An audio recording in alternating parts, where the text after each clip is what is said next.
Have you ever felt a whisper on the wind, an echo in your blood, that the history you've been taught is incomplete?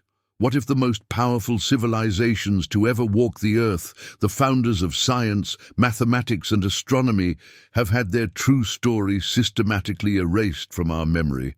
For centuries, the narrative of human origin has been carefully controlled, but tonight we are breaking the seals.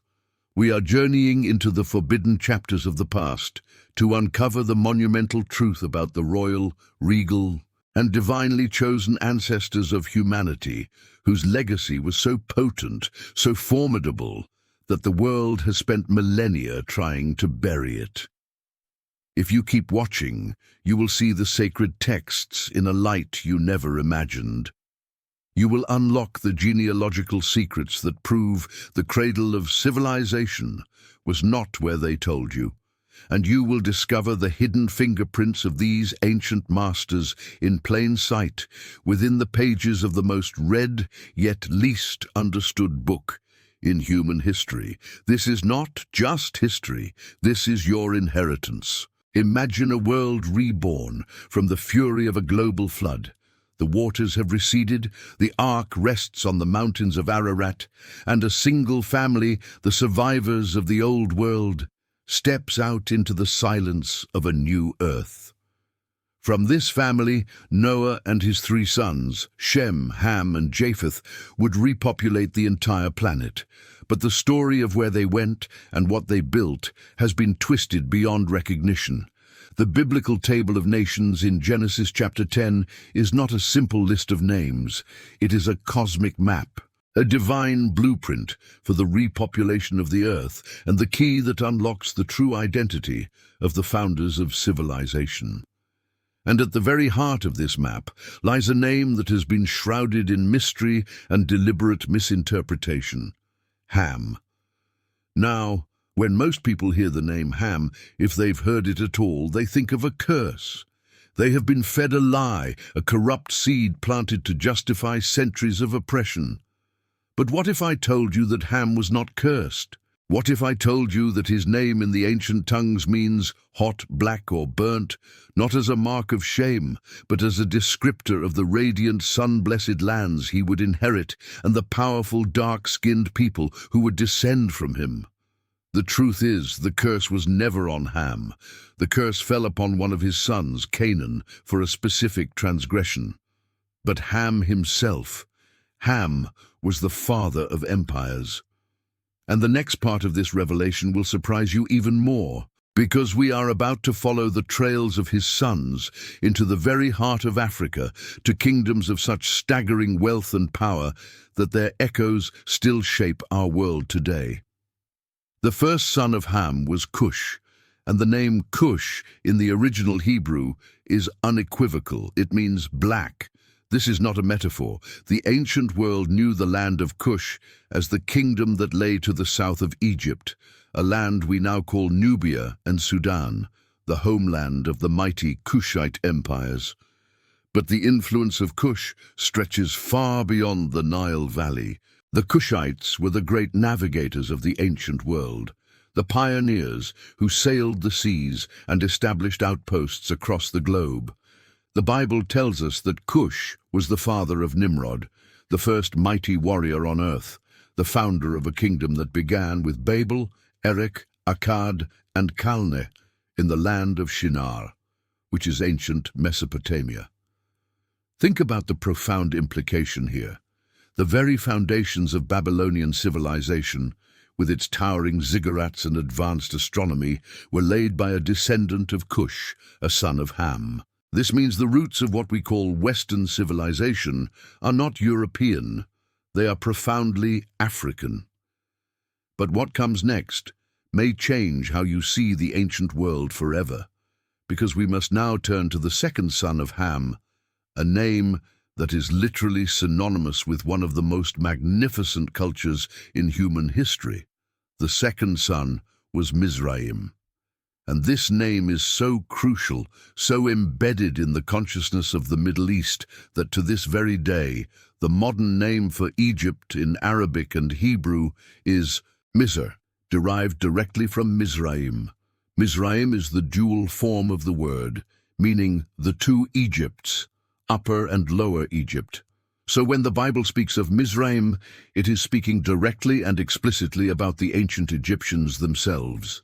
This means the pharaohs, the builders of the pyramids, the masters of hieroglyphics and medicine, the architects of the Sphinx.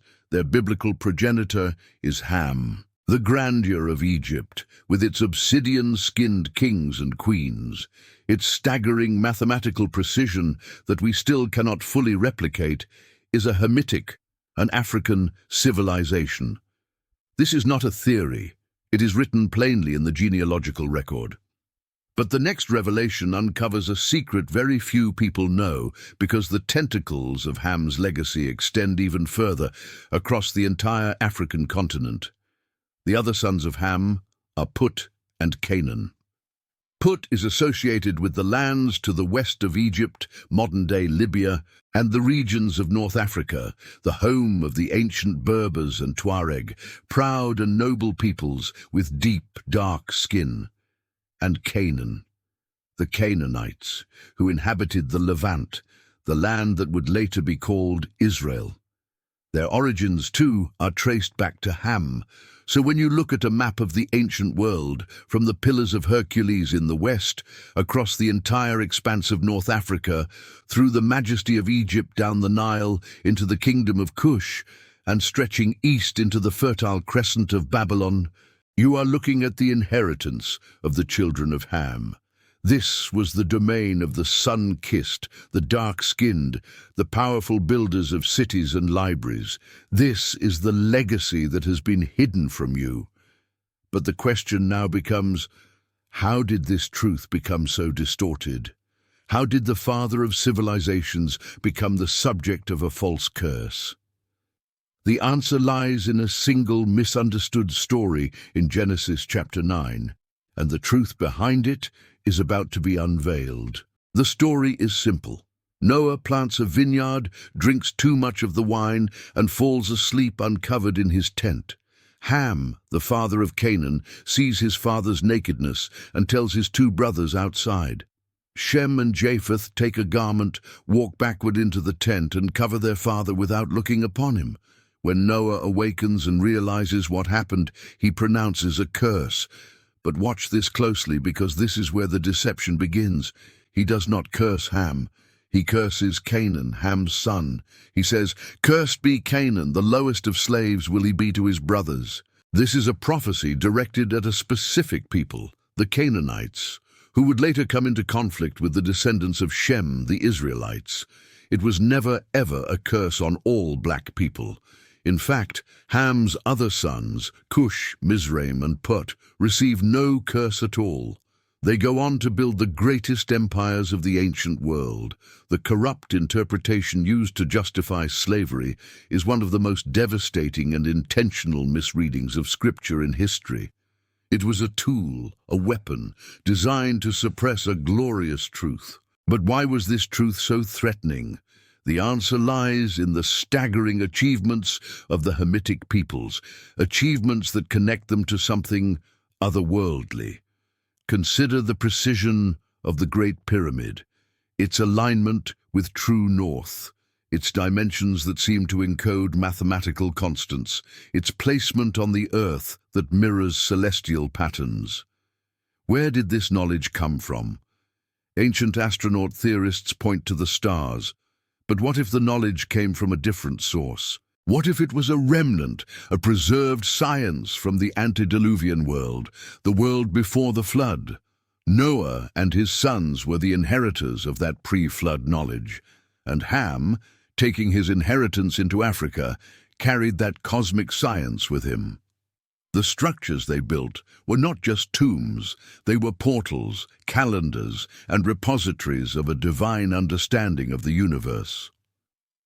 The Dogon people of Mali, descendants of the ancient Cushitic lineages, possessed astronomical knowledge of the Sirius star system that they could not have discovered without advanced technology. Knowledge, they said, was given to them by amphibious beings from the stars. Is it a coincidence that the Egyptian god Osiris is also intimately linked with the star Sirius? This is not a coincidence. This is a thread connecting a vast, ancient tapestry of cosmic wisdom held by the dark-skinned races of Africa. The next layer of this mystery pulls us into the very heavens themselves, suggesting a connection so profound it rewrites our place in the cosmos. The symbolism is everywhere, hidden in plain sight. The Sphinx, with the body of a lion and the head of a king, faces directly east toward the rising sun. In ancient Egyptian cosmology, the lion was associated with the constellation Leo, and the sun in Leo marked a specific age in the precession of the equinoxes. This is not random. It is a celestial marker, a time capsule written in stone and aligned with the stars. The knowledge required to understand and track this 26,000-year cycle is astronomically advanced. This suggests that the Hamitic civilizations of Africa were not primitive. They were the guardians of a sophisticated cosmic science that understood the cycles of time and the movements of the heavens on a scale that we are only now rediscovering. Their gods were not mere idols. They were personifications of cosmic principles, of planets and stars. The Egyptian Osiris is the god of resurrection and the afterlife, mirroring the death and rebirth of the sun, and his connection to the Orion constellation is well documented. This is a language, a code, and we are only beginning to decipher it. But to truly understand the power of this legacy, we must journey beyond stone and star and into the realm of the spirit, where a promise was made that would change the destiny of humanity forever. This entire narrative, from the flood to the pyramids, is part of a larger divine plan. The preservation of Noah's family was about more than just survival. It was about resetting the human story. And within that story, the descendants of Ham played a pivotal role as the architects of the post-flood world, the builders of the first cities, the pioneers of civilization. Their physical achievements were monumental, but their spiritual role is perhaps even more significant. For it is through the lines of Abraham, a descendant of Shem, that the covenant with the one true God is established. But Abraham himself sojourns in Egypt, a Hamitic nation, and is blessed by its pharaoh. There is a constant, dynamic interaction between these lines. This sets the stage for an event of world-shattering importance, an event that would see a descendant of Ham play a crucial role in the preservation of the Messianic line, the story of Moses and his Cushite wife. But that is a revelation for another time. A secret so profound it deserves its own dedicated investigation. The story we have uncovered today is just the beginning. We have peeled back the first layer, revealing the glorious truth of our African ancestors, the children of Ham, as the regal, powerful, and intellectually advanced founders of human civilization. We have seen how their legacy was stolen, twisted, and hidden. But this is not a story of loss. It is a story of reclamation, and this is where you, the seeker, become part of the narrative. The algorithms that guide this video are not just code. They are a potential river of blessing, capable of carrying this truth to millions who are thirsting for this knowledge. By simply clicking the like button, you are casting a vote for truth. By subscribing, you are joining a community of awakened seekers. And by leaving a comment below, perhaps a short prayer for understanding, for unity, or for the continued revelation of truth, you are activating this network of light.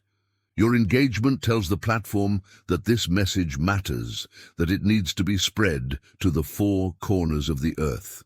To every person who needs to hear that they are the descendants of kings and queens, of astronomers and architects, of a people chosen by destiny to build the world.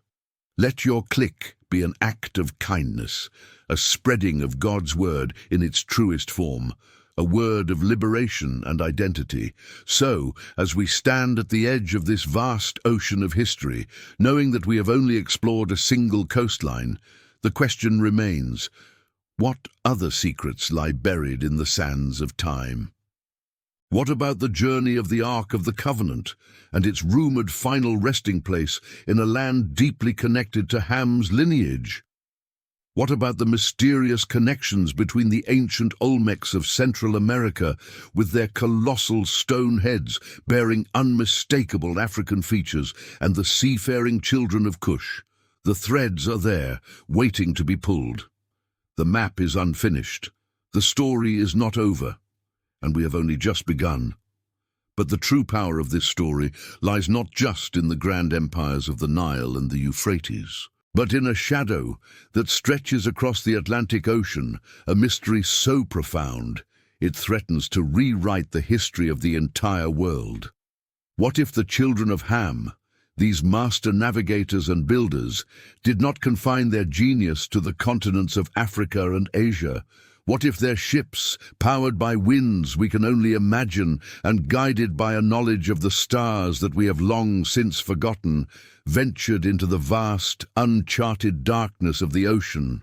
The next part of this investigation will plunge you into a deep and controversial mystery, because evidence is mounting that thousands of years before Columbus, the faces gazing out from the shores of the Americas were not only Asian, but African. And the proof is carved in stone. Imagine the jungles of Mesoamerica around 1500 BCE. The Olmec civilization, the so-called mother culture of Central America, is rising. And at their sacred sites, like La Venta and San Lorenzo, they erect colossal heads. These are not abstract monuments. They are massive, weighing up to 40 tons, carved from single blocks of basalt. And each one of them possesses features that are unmistakably, undeniably African. Broad noses, full lips, and a stern, regal expression that would not be out of place on a statue of a Cushite pharaoh. Mainstream archaeology dismisses this as a mere artistic style, a coincidence of representation. But coincidence does not quarry, transport, and sculpt 40 tons of stone into a face that mirrors the visage of a Nubian king. This was a deliberate act of memorialization. This suggests that a voyage of epic proportions occurred, that Hamitic explorers, descendants of Cush, the great seafarer, crossed the ocean and were received by the native peoples, not as invaders, but as gods or kings. Their features so awe-inspiring that they were immortalized in the most enduring material available. But if they could cross the ocean, what other secrets did they carry with them? The answer to that question lies in a symbol that appears across the globe, a symbol of power and divinity that connects the pharaohs to the pyramids of the New World. And what comes next will reveal a hidden truth you never expected about the very spiritual beliefs that shaped ancient civilizations from the Nile to the Mississippi. This symbol is the serpent, but not just any serpent. This is the feathered serpent, the plumed serpent. In ancient Egypt, it was the uraeus, the sacred cobra worn on the crown of the pharaoh, a symbol of divine authority and protection. Its hood flared in a display of majestic power. Now travel across the world to the temples of the Aztecs and the Maya. Their most important god, the bringer of civilization, the teacher of arts and science, is Quetzalcoatl, Kukulkan to the Maya, whose name literally means feathered serpent. The parallels are staggering. Both are associated with kingship, wisdom, and the very foundations of culture. Is this merely a case of parallel evolution of thought? Or is it the remnant of a transoceanic exchange, a transfer of core cosmological ideas by those same dark-skinned voyagers who left their faces in stone? The feathered serpent is not an obvious symbol. It is a complex fusion of avian and reptilian qualities, representing the union of earth and sky. For it to appear independently in two hemispheres strains credulity. It suggests a shared source, a common teacher. And this leads us to a conclusion so explosive it has been suppressed for centuries. The spiritual architecture of the ancient world, the very concept of the god-king, the pyramid and the serpent deity may have a single African point of origin. But the story only grows darker and more mysterious from here, because this spiritual knowledge contained a secret, a potent and dangerous understanding of the universe that was encoded not only in myths, but in the very alignment of the stones they erected. Let us now turn our gaze to the most enigmatic structure on Earth, the Great Pyramid of Giza. For centuries we have been told it was a simple tomb for a vain pharaoh. But this is a child's explanation for a machine of cosmic proportions. The precision of its construction defies logic. Its base is almost a perfect square, aligned to the 4 cardinal directions with an accuracy of within a fraction of a degree. The ratio of its perimeter to its height approximates 2 pi, a mathematical constant that shouldn't have been known for thousands of years. It sits at the exact center of the Earth's landmass. These are not the achievements of a slave society wielding copper tools. This is the work of beings who possessed a profound, almost supernatural understanding of geomancy, mathematics, and astronomy. But here is the secret they done to want you to know. The Great Pyramid is not just a structure on the Earth, it is a functional model of the Earth. Its dimensions scale down to perfectly represent the planet's northern hemisphere. Each inch of the pyramid's geometry corresponds to a specific unit of latitude. It is a map frozen in stone. And the chamber within, the so-called King's Chamber, with its granite coffer that is not a coffin, is designed to resonate at a specific frequency. What was its true purpose? Was it a power plant tapping into the planet's telluric currents? Was it a gateway, an antenna designed for communication with something beyond the stars? The next revelation will connect this ancient technology directly to a power source that modern science is only beginning to comprehend, and the implications will shake your understanding of reality to its core.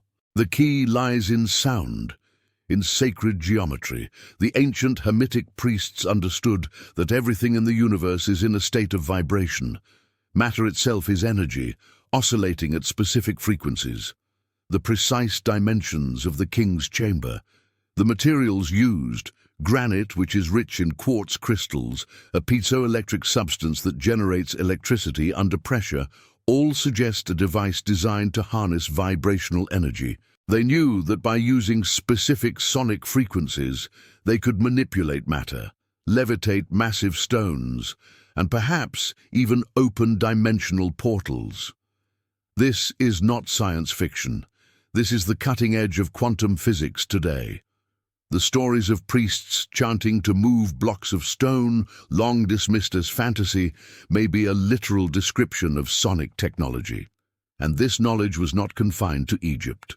Across the ocean in the ancient Mesoamerican pyramids, archaeologists have discovered a startling acoustic phenomenon. A clap of hands at the base of the pyramid of Kukulkan at Chichen Itza produces an echo that perfectly mimics the chirp of the sacred Quetzal bird. This is not an accident. It is a designed feature, a remnant of the same sonic science. This points to a global antediluvian knowledge system preserved by the survivors of the flood, the family of Noah, and implemented most perfectly by the Hamitic civilizations. But who or what was the original source of this knowledge? To answer that, we must look up to the stars and to a celestial body that appears in the mythology of every single one of these ancient cultures with a disturbing and consistent message. The next piece of this puzzle will take us out of this world, to a cosmic event so catastrophic it was burned into the collective memory of all humanity. That celestial body is a planet, but not one that exists in our solar system today. The Sumerians, another civilization with profound connections to the Hamitic line through Nimrod, called it Nibiru. The Babylonians called it Marduk. The Egyptians and the Maya recorded its symbol as a winged disk. Ancient texts across the globe speak of a destroyer planet, a rogue world with a long, elliptical orbit that brings it through our inner solar system every few thousand years. The cataclysmic effects of its passage are described in vivid detail: pole shifts, global floods, fire from the skies. Could this be the scientific explanation for the biblical flood? Not a divine punishment, but a planetary catastrophe caused by the gravitational pull of a massive celestial intruder. The Hamitic cultures, with their advanced astronomical knowledge, would have been tracking this cycle. Their pyramids, their ziggurats, were not just tombs or temples. They were sophisticated observatories and perhaps even shelters, designed to withstand the coming upheaval. The Great Pyramid, with its star-aligned air shafts pointing directly to Orion and Sirius, may have been a machine to predict the return of this destroyer. This transforms the narrative from a simple story of origins into a cosmic survival drama. Our ancestors weren't just building for glory, they were building to preserve knowledge across an apocalyptic cycle. But this raises a terrifying and thrilling possibility. If this is a cycle, then the event is not a one-time occurrence. The cataclysm is periodic, and if that is true, then the knowledge they left behind is not just a history lesson, it is a warning. And the most shocking part of all is that this warning is encoded in a book that sits on nightstands all over the world, a code that has been waiting in plain sight for millennia. We must now return to the Bible, but we are going to read it with new eyes, not as a mere spiritual text, but as an encrypted document containing the secrets of astrophysics and history. The Book of Revelation, the final chapter, describes apocalyptic events with imagery that mirrors these ancient myths: stars falling from the sky, the heavens being rolled up like a scroll, a new heaven and a new earth. Could this be a prophetic description of the next passage of Nibiru? The prophet Isaiah speaks of the earth being utterly broken and shaken violently. The prophet Joel describes the sun and moon being darkened and the stars withdrawing their shining. These are not mere metaphors. They are precise descriptions of the atmospheric and geological effects of a massive planetary body passing near Earth. The Bible, therefore, becomes the ultimate repository of this ancient Hamitic science, preserved and passed down through the line of Shem and eventually encoded into the Abrahamic tradition. But the code goes deeper still, hidden in the very genetics of the people chosen to carry this message. And the next part of our journey will reveal a secret so explosive about the bloodlines of power that it has been the guarded secret of secret societies for centuries. The truth about the true identity of the 12 tribes and their connection to the royal houses of Africa will leave you speechless. The narrative of the 12 tribes of Israel is central to the Bible. But what if the history we have been taught about these tribes is incomplete? What if, after the Assyrian and Babylonian captivities, the migrations of these tribes were far more vast than anyone has suspected? There are persistent and compelling legends, supported by linguistic and cultural evidence, that suggest one of these tribes, the tribe of Judah, journeyed not only to the east, but to the west, deep into the heart of Africa. The Ethiopian royal family, the Solomonic dynasty, claimed direct descent from the union of King Solomon and the Queen of Sheba, a queen who, it must be remembered, ruled the kingdom of Saba, a powerful Hamitic civilization in the southern Arabian Peninsula and the Horn of Africa. The Ark of the Covenant. The most sacred object of the Israelites is believed by millions to reside not in Jerusalem, but in a chapel in Axum, Ethiopia, guarded by a lineage of monks who have never left its side. This is not a fringe theory. It is a core tenet of the Ethiopian Orthodox Church. This means the legacy of the House of David, the bloodline from which the Messiah was prophesied to come, flows not only through the veins of Shem, but also through the veins of Ham. The chosen people and the master builders are not separate lineages. They are profoundly and inextricably intertwined. This fusion of the priestly line of Shem and the kingly architectural line of Ham created a dynastic potential of unimaginable power. And this leads us to the final and most guarded secret of all, the true identity of the messianic promise and the cosmic role that this united bloodline was destined to play in the battle between forces that exist beyond the veil of our reality. The promise of a Messiah, a Savior who would redeem humanity, is the climax of the biblical narrative. But what if the Messiah is more than a spiritual redeemer? What if he is also the ultimate inheritor of this ancient cosmic knowledge, the one who possesses the keys to understanding the cycles of time, the secrets of the pyramids, the true nature of the destroyer planet, and the vibrational science of creation itself? The book of Revelation describes a lamb, looking as if it had been slain, who is worthy to open the seals of a scroll containing the fate of the world. This is the language of initiation, of unlocking encrypted knowledge. The messianic figure, therefore, is the ultimate sage, the culmination of the genetic and spiritual heritage of both the priestly and the kingly lines. He is the living embodiment of the reconciliation between Shem and Ham, a walking repository of the antediluvian science that humanity lost. His mission is not just to save souls, but to restore a world that has been physically and cosmically broken by cyclical catastrophes and spiritual corruption. This is a battle that is fought on earth, but its origins are stellar. The serpent symbol we discussed earlier, the uraeus, the feathered serpent, takes on a new, darker meaning.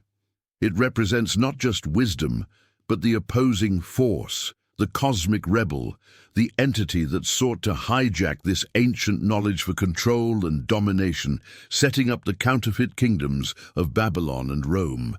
The story of the Bible is the story of the recovery of a divine technology from the hands of a manipulative, non-human intelligence that has sought to keep humanity in ignorance of its true royal heritage and its cosmic destiny. And this is not a story that ended 2,000 years ago. The clues suggest we are living in the final act of this cosmic drama, hurtling towards a convergence point that the ancients foresaw with terrifying clarity. The alignment of celestial cycles, the precession of the equinoxes, the mysterious planetary movements described in ancient texts, all of it is pointing towards a moment of reckoning. The pyramids were not just tombs, they were clocks, and the clock is ticking down to a date that is encoded in their very geometry. The rising of Sirius, the alignment of Orion's belt, the return of the feathered serpent shadow on the pyramid at Chichen Itza. These are not just tourist attractions. They are markers in a celestial calendar that is approaching its zenith. The ancient Hamitic priests, the descendants of the star-worshipping Cushites, built a warning system in stone that spans the globe, and its alarm is beginning to sound. The question is, will we, the children of the 21st century, with all our technology, finally listen to the wisdom of our dark-skinned ancestors? Will we decipher the code in time? The next chapter of this investigation will plunge into the most controversial evidence of all, artifacts that have been suppressed, archaeological sites that are off-limits, and the testimony of whistleblowers who claim that a secret society, the true heirs of this ancient knowledge, is already preparing for what is to come. What they are preparing for, and whether they see humanity as partners or pawns, is a secret that will be revealed in our next session, a revelation that will challenge everything you think you know about power, control, and the future of the human race. The mystery is about to deepen in ways you cannot possibly imagine. So now, you see, the tapestry is woven, the threads connected in a pattern so vast it defies imagination. We began with a simple name, Ham, a figure shrouded in lies. His legacy twisted into a curse to serve the purposes of men, but we have pulled back the veil. We have followed the trail of his sons, Cush, the father of mighty Nimrod, and the empires of Mesopotamia, Mizraim, the progenitor of the pyramid builders, the pharaohs of Egypt, Put and Canaan, whose descendants populated North Africa and the Levant. We have uncovered their faces, not only in the sands of Egypt and Sudan, but in the colossal stone heads of the Olmecs in the Americas, proving their voyages across oceans we thought were uncrossable. We have decoded their symbols, the feathered serpent, the uraeus, a spiritual language linking continents, a testament to a shared divine science. We have peered into the heart of the Great Pyramid and seen it for what it truly is, not a tomb, but a cosmic machine, a terrestrial map of the heavens, a repository of antediluvian knowledge preserved by Noah's family after a global cataclysm. We have connected this to the celestial destroyer, the rogue planet of ancient myth, the cause of the flood itself, and seen how their structures were both observatories and shelters, designed to weather a cyclical apocalypse. We have followed this secret knowledge into the Bible itself, revealing it as an encrypted text, its apocalyptic prophecies describing not mere spiritual metaphors, but real, astrophysical events.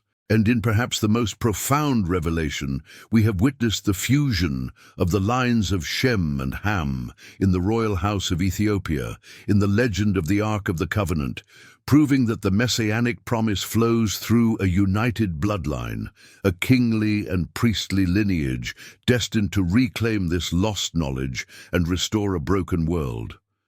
This is not just history. This is your history. This is the reclaiming of a stolen inheritance. The lie of inferiority is burned away in the light of truth, revealing that you are the descendants of astronomers, architects, and kings, the builders of the world's foundations, the keepers of cosmic secrets. This knowledge is a key that unlocks not only the past, but your divine identity and purpose in the present. And now, the most important part of this entire journey begins. It begins with you. This is not a passive viewing experience. This is a call to action. The algorithms that guide this video are not mere code. They are a potential river of living water, and you hold the power to open the floodgates. What you have received here today is not just information. It is a tool for liberation, a weapon against deception, a light meant to be seen. So I am calling you now, with a sense of holy urgency, to do three things. First, make this personal. The truth must move from your head to your heart. Let it stir your spirit. I want you to go down into the comments section below right now, and I want you to write. This is your altar. This is your moment of testimony. Write your personal confession. Confess the lies you have believed about your own history or your own worth. Write a short prayer, a prayer of thanks for this revelation, a prayer for deeper understanding, a prayer for your family, a prayer for our world. Testify, share what God has done in your life through this message. Let that comment section become a living scroll of affirmation and faith, a digital congregation bearing witness to the power of truth. Second, spread this message like holy fire. Do not keep this to yourself. The enemy's greatest tool is silence and isolation. Break that chain today. I am challenging you, I am commissioning you to share this video with at least 10 people, 10 souls who need to hear this. Send it to your family group chat, post it on your timeline, email it to a friend. When you click that share button, you are not just sharing a video. You are spreading God's word. You are an evangelist of truth. You are extending a blessing. You are handing someone a key that could unlock their entire life. Imagine if every person who sees this shares it with 10 more. The ripple effect would be a tidal wave of awakening, a global restoration of identity that the enemy cannot stop. Third, commit to this journey with us. Click the subscribe button and ring the notification bell. This is only the beginning. The mysteries go deeper. The prophecies are unfolding now, in our time. We are not just studying ancient history. We are deciphering the battle plan for the present spiritual war. You need to be here for what comes next. Do not let this moment pass. Do not let the business of life drown out this call. You were drawn to this video for a reason. This is a divine appointment. You have been given a piece of the puzzle that has been hidden for generations. You now have a responsibility to carry that light. Let this video be more than views and likes. Let it be a catalyst for global transformation. One shared link, one heartfelt prayer, one awakened soul at a time. The comment section is waiting. The share button is waiting. Your purpose is waiting. Do it now. Be part of this miracle. Let the world know that the children of the kings have remembered their name.